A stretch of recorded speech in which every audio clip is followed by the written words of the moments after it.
Overall, this set I give 5 out of 10. Right. Customers, look, a set of global knives. So beautiful. How many? Like 10. 9. Nice. All that money for this set. Come on out, bro. To be honest, Global, in my opinion, isn't the worst brand ever. But you spend $3.99 to buy a set of these. I truly do not recommend. 9 gadgets you need, you don't need, you don't need, you don't need, you don't need, you need, you don't need. You need. So basically, you bought yourself 1, 2, 3, 4 items for $3.99. Because these you probably will never use. Why? First, we can have a look at the Chroma 18 steel here. That's the steel type they use for all of their knives. This steel consists a lot of chromium or chromium, whatever you call it. We know what it is. It makes the knife stainless, but also makes it very hard to sharpen. Doesn't mean the steel is hard. It means the steel is hard to be grinded off, but the edge can be still soft. Even though you've got a filleting knife here in a different shape, but since they are the same steel, this can be a little bit flexier because it's thinner. And this, you can basically do the same thing because they're the same steel. You fillet fish with that one, no problem. Fillet fish with that one, no problem. Same steel, they will go samely fast. Maybe this one will even go faster because it's thinner. Looks like a utility knife, but all these 4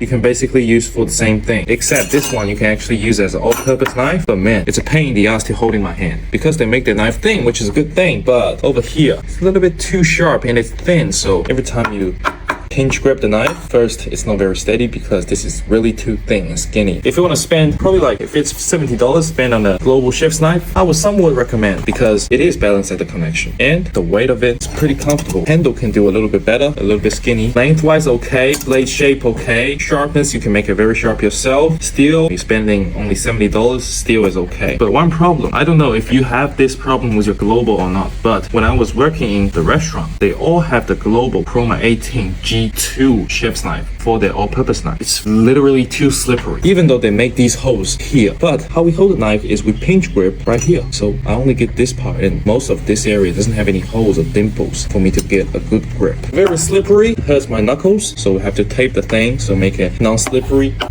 It's a pain in the ass to sharpen these knives with wet stones. This literally takes too long because of the chromium content in the steel. Let's talk about the good thing. A ceramic rod, good. The scissors got the weight and it's so smooth. Also, they implemented the Japanese scissors making technique, which is broadly used on hairdressing scissors. You can see from here the blade is actually not straight. It's tilted towards opposite side. So whenever you cut, the only contact point where the blade meets. So first, it enhances the durability of the blades, and also it'll feel smooth when you cut it. I like the scissors. But for the knife, sharpness wise, 7 out of 10. Globals are not very sharp. Ergonomic wise, for me, 3 out of 10. Not comfortable at all. Steel wise, 6 out of 10. Price wise, as I said, if you're only spending $70 on this blade, 7 out of 10. Overall, this set I give 5 out of 10. For me, I wouldn't buy.